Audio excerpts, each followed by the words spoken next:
बिस्मिल्लाहिर्रहमानिर्रहीम 28th lecture में chapter number 6 sp2 hybridisation से आज बात शुरू करते हैं। तो sp2 हाइब्रिडाइजेशन उसी को समझ आएगी जिसने लास्ट लेक्चर में sp3 हाइब्रिडाइजेशन को समझा है।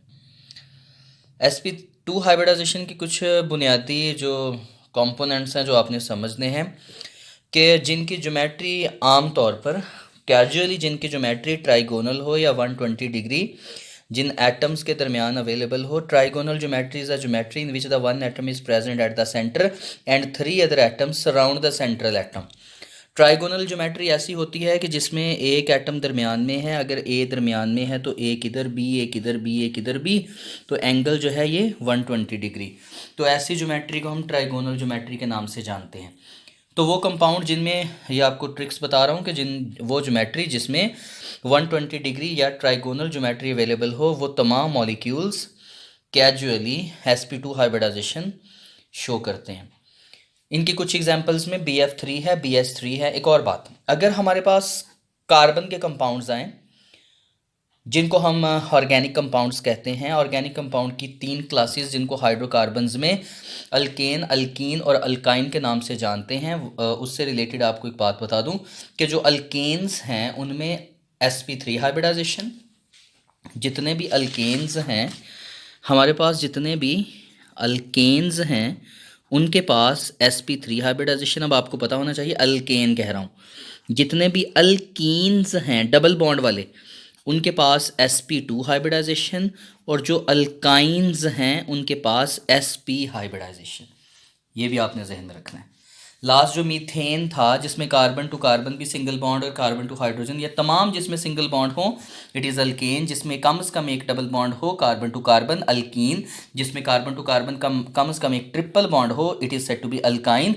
तो जहाँ ट्रिपल बॉन्ड नजर आए कार्बन टू कार्बन, हर एलिमेंट के लिए नहीं मैं कह रहा, कार्बन टू कार्बन जहाँ पे आपको नज़र आ रहा हो ट्रिपल बॉन्ड, तो यूजुअली हाइब्रिडाइजेशन अल्काइन के अंदर sp, carbon to carbon triple bond alkyne, carbon to carbon double bond sp2। आगे समझ भी लेते हैं, carbon to carbon single bond alkane में sp3 हाइब्रिडाइजेशन।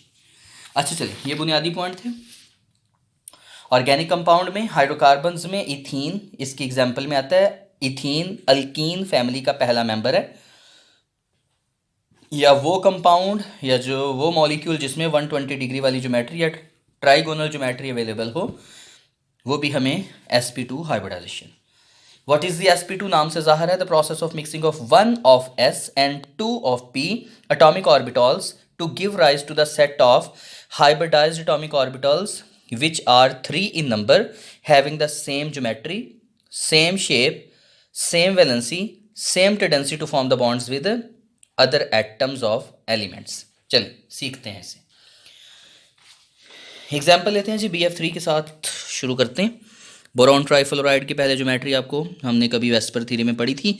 ये एक फ्लोरीन, ये एक फ्लोरीन, ये एक फ्लोरीन, तो BF3। तो ये हमारे पास रेगुलर ट्राइगोनल ज्योमेट्री है with the angle of 120 degree. Central atom ढूंढना है कौन सा है, it is a boron. Hybridization भी किसकी होनी है, बोरॉन की। बोरॉन का एटॉमिक नंबर देखते हैं जी, 5 atomic number, electronic configuration 1s2 2s2 2p1। Electronic configuration 1s2 2s2 2p1। Valence electrons हिस्सा लेते हैं, वैलेंस शेल हिस्सा लेता है। उससे पहले वाला शेल हमें पता है कि जी वो बॉन्डिंग में हिस्सा नहीं लेता। तो ये कंप्लीट है, इसका डुप्लेट पूरा इसको छोड़ दें, पहला शेल ख़त्म हो गया। जो बॉन्डिंग में हिस्सा लेगा वो दूसरा है। दूसरे में 2s है 2p1। p के आगे हिस्से हैं bx py pz, पढ़ा है आपने, px है py है और pz है। s में 2 इलेक्ट्रॉन, मैं अब डायरेक्टली आपको बता रहा हूँ, ग्राउंड स्टेट में 2 इलेक्ट्रॉन, एक्साइटेड में 1 इलेक्ट्रॉन यहाँ से इधर शिफ्ट हो जाएगा और ये खाली रह जाएगा, 0। हाइब्रिडाइजेशन होनी है, मैंने बताया कि जिसकी ज्योमेट्री 120 वाली है BF3, उसमें हाइब्रिडाइजेशन कौन सी, sp2। एक s का p के 2 ओवरलैप करेंगे, देखें एक को छोड़ दें, ये वाला आखिरी हाइब्रिडाइजेशन में हिस्सा नहीं लेगा। एक और बात कि जब हाइब्रिडाइजेशन का अमल हो, पुराने ऑर्बिटल्स नए ऑर्बिटल्स में बदल जाते हैं, कि पुराने ऑर्बिटल्स की ओवरलैपिंग नए ऑर्बिटल्स को जन्म देती है। जो पहले ऑर्बिटल्स थे एटॉमिक ऑर्बिटल्स वो अनहाइब्रिडाइज्ड थे, और जो नए बनते हैं वो हाइब्रिडाइज्ड। हाइब्रिडाइज्ड का मतलब दोगला, जिसमें इम्प्योरिटी हो। एस प्योर था, ये देखें p x p y p z में इसकी ओरिएंटेशन एक जैसी है, एस है। कौन सा एस है? ये 2s है। फिर इसके बाद ये आपके पास पी एक्स है, ये आपके पास पी वाई है। ठीक हो गया। एक इलेक्ट्रॉन जब शिफ्ट हो गया तो एस में भी एक इलेक्ट्रॉन, पी एक्स में भी एक इलेक्ट्रॉन, पी वाई में भी। तो पी जी हिस्सा नहीं लेता। क्यों नहीं लेता? मैंने बताया ज्योमेट्री पे डिपेंड करता है। अगर ज्योमेट्री 120 वाली है तो पी के 2 होते हैं, एस का 1 होता है। इसकी शक्ल अपनी, इसकी अपनी, इसकी अपनी, लेकिन हाइब्रिडाइजेशन के बाद जितने मिक्स होते हैं उतने ही नए बन जाते हैं। 3 हाइब्रिडाइज्ड एटॉमिक ऑर्बिटल्स, एक लूप बड़ा एक लूप छोटा। अगर आप इसे अरेंज करें तो आप इसे ऐसे अरेंज करेंगे, ये एक लूप बन गया जी, ये आप ऐसे दूसरा बना दें, ये आप तीसरा लूप बना दें। ठीक है। इसका छोटा लूप अगर आपने शो करवाना है इधर हो जाएगा, इसका छोटा लूप इधर शो हो जाएगा और इसका छोटा लूप कहीं यहाँ शो हो जाएगा, लेकिन वो ज़रूरी नहीं है। अगर आपने फिर भी करवाने हैं तो ये अगर इसका एक लूप, तो ये फिर आप इसे ऐसे करें, इसको ऐसे, फिर इसको ऐसे, इसका एक छोटा लूप इधर, इसका छोटा लूप इधर, इसका छोटा लूप इधर। एनी हाउ ये ज़रूरी नहीं है, पता होता है इट इज़ नाउन। अगर 4 होते तो ये आपस में एडजस्ट हो जाने थे, लेकिन अब ये 3 हैं तो आपको इनको अलग अलग शो करवाना पड़ेगा। चलें, मिक्स होने वाले 3, बनने वाले 3, एक का लूप बड़ा एक का लूप छोटा। अब इसको कहना है sp2 hybridised, sp2 hybridised, sp2 hybridised. अब ये ना s है ना p है, बल्कि s और p का मिक्सचर है, दोगला है, इम्प्योर है। पहले इनकी एनर्जी डिफरेंट, जब ये मिक्स हो गए तो एनर्जी सेम। पहले इनकी एनर्जी ज़्यादा, हाइब्रिडाइज होने के बाद एनर्जी कम। एनर्जी कम, बॉन्ड बनाने के चांसेस ज़्यादा, स्टेबिलिटी ज़्यादा। एनर्जी ज़्यादा, स्टेबिलिटी कम, एनर्जी कम, स्टेबिलिटी ज़्यादा। इलेक्ट्रॉन अनपेयर्ड, पहले भी 3 थे, अब भी 3 है, 1 2 3 अनपेयर्ड इलेक्ट्रॉन पूरे हो गए। एग्जाम्पल में हमारे पास था BF3, सेंट्रल एटम था बोरॉन, बोरॉन की होगी hybridization. Atomic orbitals overlap, new orbitals are formed. Before hybridization these are different energies, there are the values of the different energies. After the hybridization there are the values of same energies. 3 hybridized atomic orbitals each with the sp2 sp2 sp2, 33% s character.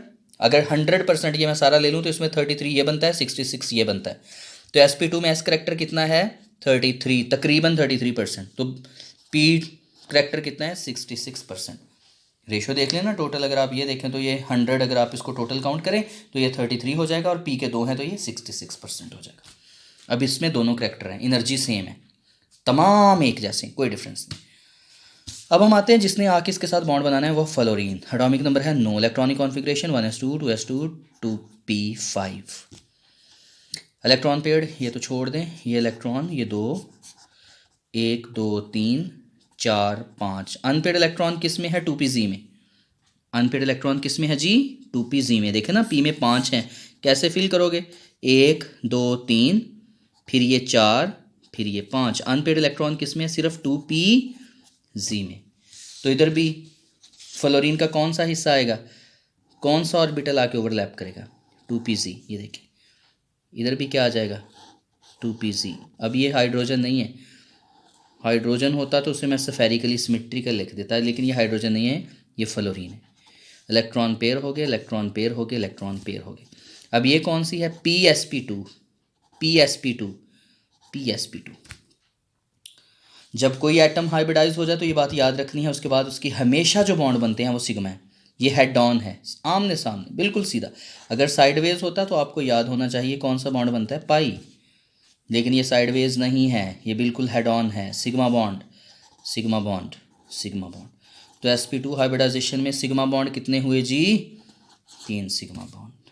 ये किस case में है? ये BF3 के case में। अगर यहाँ मैं लिख देता BH3 तो बोरॉन ने तो फिर वैसे ही हाइब्रिडाइज हो जाना था। 1 हाइब्रिडाइज, दूसरा, ये तीसरा, ये इसका एक लूप इधर, इसका एक लूप इधर, इसका एक लूप इधर, गोज ऑन। इलेक्ट्रॉन एक एक एक, ये बोरॉन हाइब्रिडाइज हो गया जो अभी मैंने किया। अगर BH3 आ जाता फिर क्या होना था? Hydrogen 3, spherically symmetrical, spherically symmetrical, spherically symmetrical. Electron हो गए पेयर। तो ये लिंक कैसा है? SsP2। ये कैसा है? SsP2। ये कैसा है? SsP2। Here the S of hydrogen and sp2 of boron, S of hydrogen sp2 of boron, S of hydrogen sp2 of boron। ये हाइब्रिडाइज्ड हैं। सेंट्रल एटम जब बॉन्ड बनाता है तो अपने हाइब्रिडाइज्ड ऑर्बिटल को इस्तेमाल करता है, और जो उसके साथ बॉन्ड बनाते हैं उनमें तो हाइब्रिडाइजेशन होनी नहीं, वो अपने जेन्युइन ऑर्बिटल्स ओवरलैपिंग में बॉन्डिंग में शेयर करते हैं। जो सेंट्रल एटम है वो क्या करता है, बॉन्डिंग बनाने के लिए अपने हाइब्रिडाइज्ड एटॉमिक ऑर्बिटल, और जो सेंट्रल एटम के अलावा बाकी एटम्स हैं वो अपने जेन्युइन ऑर्बिटल्स जो हैं उनको शेयर करवाते हैं, उनको बॉन्डिंग के लिए इस्तेमाल करते हैं। Example we have discussed with BF3 and BH3। अगर AlCl3 भी आप देखना चाहें, एक और बात बहुत अहम, पीरियोडिक टेबल में थर्ड ए ग्रुप है जिसमें बोरॉन है, एल्यूमिनियम है, गैलियम है, इंडियम है, थेलियम है, ये ग्रुप हैं third A, boron, aluminium, gallium, indium, thallium, third A group, बार बार बता रहा हूँ। इनकी वैलेंसी आमतौर पर अमूमन बोरॉन से, एल्यूमिनियम से, गैलियम से, इंडियम तक अगर आप देखें तो यूजुअली इंडियम तक, इसमें आगे फिर बहुत सारे डिफरेंट करैक्टर आते हैं। ऑक्सीडेशन स्टेट या वैलेंसी 3 इसकी भी वैलेंसी 3 ही है। चलें ये भी डाल दिया, सेकंड ईयर में जब ये बातें डिफ्रेंशिएट होंगी तब वहाँ समझा दूंगा। तमाम की वैलेंसी 3 ग्रुप के अंदर वैलेंसी कांस्टेंट रहती है, ठीक है। यहाँ पे इलेक्ट्रॉनिक कॉन्फ़िगरेशन बोरॉन की अभी हमने पढ़ी 1s2 2s2 2p1, इसकी होगी 3s2 3p1 4s2 4p1 6s2 goes on. अब इनके तमाम के जो कंपाउंड बनते हैं लाइक BF3 AlF3 या BH3 AHS3 AlH3 GAH3, इन तमाम में हाइब्रिडाइजेशन कैसी होगी, इनमें तमाम में हाइब्रिडाइजेशन जो है वो आपको sp2 हाइब्रिडाइजेशन मिलेगी। अगर मैं लिख दूं BH3 AlH3 GH3 INH3, तो ये क्या है, सारे 3 हाइड्रोजन अपने साथ रखने वाले, ट्राइगोनल ज्योमेट्री वाले, तो हाइब्रिडाइजेशन अमूमन कैसी होगी, sp2। AlCl3 की एग्जांपल अगर आप सॉल्व कर पाएँ तो आसान है, या आपने सॉल्व करनी है, आसान है, बिल्कुल आसान है। इलेक्ट्रॉनिक कॉन्फ़िगरेशन सेम है, बाकी सारी बातें सेम है। एक जो इसमें थोड़ी सी डिफरेंट आएगी, कार्बन टू कार्बन जब डबल बॉन्ड हो, मैंने बताया आंखें बंद करके कह दें ये sp2 हाइब्रिडाइज्ड है। अब हम sp2 हाइब्रिडाइजेशन को सीखते भी हैं कि इसमें भाई 2 बॉन्ड आ गए तो sp2 कैसे हो गई, देखते हैं जी, सॉल्व करते हैं। चलो हमारे पास है carbon to carbon double bond, एक हाइड्रोजन वैलेंसी को सेटिस्फाई करने के लिए इधर, वैलेंसी को सेटिस्फाई करने के लिए 2 हाइड्रोजन इधर, तो वैलेंसी होगी सेटिस्फाइड। अब हम बनाते हैं जी स्ट्रक्चर। अब क्वेश्चन ये है कि सेंट्रल एटम कौन सा है, भाई दोनों सेंट्रल एटम है। इन 2 हाइड्रोजन के हिसाब से ये है, यहाँ पे 2 सेंट्रल एटम है जिनके दरमियान डबल बॉन्ड हो, वो एज अ सेंटर काम करते हैं। इनमें दोनों कार्बन एज अ सेंटर काम करेंगे। मैंने बताया जहाँ डबल बॉन्ड हो इसकी भी हाइब्रिडाइजेशन sp2 होनी है, इस कार्बन की भी sp2 होनी है, because the both carbon atom are acting as the centre for 4 hydrogens. इन 4 हाइड्रोजन के लिए ये दोनों कार्बन एटम सेंटर का काम करते हैं। डबल बॉन्ड आ गया, आंखें बंद करके कह दो दोनों कार्बन की हाइब्रिडाइजेशन sp2। पुरानी बातें सारी जी, डायरेक्टली आपको एक्साइटेड स्टेट लिखवा देता हूँ। ये 1s2 है, ये तो बॉन्डिंग में हिस्सा ही नहीं लेगा, इसकी तो जान छोड़ दें। ये 2s1 अब मैं डायरेक्ट लिखने लगा हूँ, 2px1 2py1 2pz1, excited state. From where the energy of excitation comes, the energy of excitation comes from the hybridization as well as according to the energetics of bond formation when the bonds are formed. Energy जो release होती है वो electron को 2s से उठा के 2pz में फेंक देती है। अनपेयर्ड इलेक्ट्रॉन्स कितने हैं जी, 4, वैलेंसी भी कितनी है 4, बॉन्ड कौन सा है डबल, हाइब्रिडाइजेशन कौन सी होगी sp2, 1 of s and 2 of p। देखते हैं अभी स्ट्रक्चर भी कैसे डिफाइन होगा, देखें बस टिप्स आप जहन में रखा करें। 1 of s and 2 of p, ये है जी 1 ऑफ s का एक, मैंने बताया था डिफरेंस 1s का और 1 ऑफ s का डिफरेंस। या आपके पास एक s का है, p के 2 हैं जी इलेक्ट्रॉन, एक के साथ हाइब्रिडाइजेशन से पहले इनकी एनर्जी डिफरेंट, शक्लें डिफरेंट, ओरिएंटेशन डिफरेंट, लेकिन जब ये हाइब्रिडाइजेशन का हिस्सा बन जाते हैं तो इनकी शक्लें एक जैसी और एनर्जी भी एक जैसी, ओवरलैप हो रहे हैं। 3 तो बनने वाले भी कितने हैं 3। अगर आप इन्हें सेंटर से अरेंज करें तो ये हमारे पास ये दोनों कार्बन ही करेंगे ना, इसकी भी आपने sp2 हाइब्रिडाइजेशन करवानी है, इसकी भी। चलिए अब मैं कार्बन ड्रॉ करने लगा हूँ, गौर से देखिएगा। ये कार्बन है, ये उसका एक हाइब्रिडाइज्ड, ये उसका जी दूसरा हाइब्रिडाइज्ड, ये उसका तीसरा हाइब्रिडाइज्ड। ये सारे क्या हैं sp2 sp2 sp2 हाइब्रिडाइज्ड। गौर से देखें, एक ने हाइब्रिडाइजेशन में हिस्सा नहीं लिया, इनमें से एक का लूप क्या है बड़ा है, एक का लूप छोटा है। ड्रॉ भी कर लें आप अगर आपने करने हैं। लेकिन जिसने हाइब्रिडाइजेशन में हिस्सा नहीं लिया, इसके दोनों लूप एक जैसे हैं। It is unhybridised atomic orbitals, ये दोनों हाइब्रिडाइजेशन में पी के चले गए, ये हाइब्रिडाइजेशन में नहीं गया। इसको मैं ऐसे ऊपर शो करवा देता हूँ, ये देखिए, ये अनहाइब्रिडाइज्ड है, डॉट से शो करवा देता हूँ। ये कैसा है? अनहाइब्रिडाइज्ड है। लूप सीधा बनेगा, आपने सीधा बना लेना, इसको थोड़ा सा इधर को करके ये लूप बिल्कुल सीधा बना लेना। ये अनहाइब्रिडाइज्ड है। ये कौन सा है? 2pz। कितने इलेक्ट्रॉन हैं? एक इलेक्ट्रॉन। ये गौर से देखें, एक इलेक्ट्रॉन। ये दूसरा कार्बन आया, इसने भी sp2 हाइब्रिडाइजेशन की, एक ये इधर sp2, एक ये इधर, एक ये इधर, आपस में ओवरलैप कर गया इस कार्बन का और इसका। एक इलेक्ट्रॉन, एक इलेक्ट्रॉन, ये भी sp2, ये भी sp2। एक कैसा है? ऑर्बिटल जिसने हाइब्रिडाइजेशन में हिस्सा नहीं लिया। ये कौन सा है जी? 2pz। अब गौर से देखें, एक हाइड्रोजन इधर आया, इसके साथ ओवरलैप करके, इधर आया, इधर मिल गया, इधर आया, इधर मिल गया, इधर आया, इधर मिल गया। इनके एक एक हाइब्रिडाइज्ड एटॉमिक ऑर्बिटल ने आपस में मिक्सिंग कर ली, sp2 ओवरलैपिंग। अब ये अनहाइब्रिडाइज किधर जाएंगे? ये साइडवेज आपस में मिल जाएंगे, साइडवेज। ये आपस में हेड ऑन है, हाइब्रिडाइज्ड एटॉमिक ऑर्बिटल्स आपस में हेड ऑन है। और अनहाइब्रिडाइज्ड कैसे हैं? साइड्स से थोड़े थोड़े, ठीक है। तो ऐसे हालात में बॉन्ड कौन सा होता है? Pi bond. कि कार्बन टू कार्बन एक बॉन्ड बना head on. Head on bond कैसे बना? ये देखें, carbon to carbon double bond है ना, एक carbon to carbon double bond बना sp2 और sp2 के मिलने की वजह से। ये देखें, sp2 हाइब्रिडाइज्ड, sp2 हाइब्रिडाइज्ड, तो बॉन्ड कैसा होगा? Head on, sigma. लेकिन एक बॉन्ड बना अनहाइब्रिडाइज्ड एटॉमिक ऑर्बिटल के साइड से ओवरलैप करने की वजह से, थोड़ा सा ओवरलैपिंग ऊपर से, थोड़ी सी ओवरलैपिंग नीचे से। तो जो साइड से ओवरलैपिंग हुई उससे क्या बना? Pi bond. तो इन डबल बॉन्ड्स में एक बॉन्ड होता है सिग्मा, एक बॉन्ड होता है पाई। आपसे क्वेश्चन आ सकता है कि टोटल बॉन्ड कितने हैं जी इथीन के अंदर? सिग्मा टोटल कितने? एक कार्बन टू कार्बन सिग्मा, ये carbon to hydrogen sp2 sigma, carbon to hydrogen sp2 sigma, carbon to hydrogen sp2 sigma, carbon to hydrogen sp2 sigma. अब आप गिन लें, 1 2 3 4 और एक carbon to carbon sigma, total कितने हो गए जी? 5 सिग्मा बॉन्ड। सिग्मा बॉन्ड कितने हैं? 5। पाई बॉन्ड कितने हैं जी? 1। तो जब कार्बन आपस में बॉन्ड बनाता है, और मोस्ट इंपॉर्टेंट जो sp2 हाइब्रिडाइजेशन से ज्योमेट्री आती है, मैंने एंगल बता दिया जी, आप यहाँ शो करवाएं। उनका एंगल कितना है? 120 डिग्री। ट्राईएंगुलर स्ट्रक्चर है, ट्राईएंगुलर स्ट्रक्चर है, कोप्लेनर है। एक प्लेन के अंदर सारे अवेलेबल होते हैं। अगर आप XYZ प्लेन कोई सा ले लें, अगर XY प्लेन ले लें, तो ये सारे कोप्लेनर होने का मतलब ये सारे उस प्लेन के अंदर अवेलेबल होंगे। कोई आउट ऑफ प्लेन नहीं है कि अगर आप एक प्लेन ले लें XY प्लेन, तो ये सारे जो आपके पास sp2 ऑर्बिटल्स हैं, ये उस प्लेन के अंदर अवेलेबल होते हैं। If all of the orbitals are available in the same plane, they are said to be coplanar of each other. ये क्या है? एक दूसरे के कोप्लेनर है, एक ही प्लेन के अंदर होते हैं। एंगल कितना?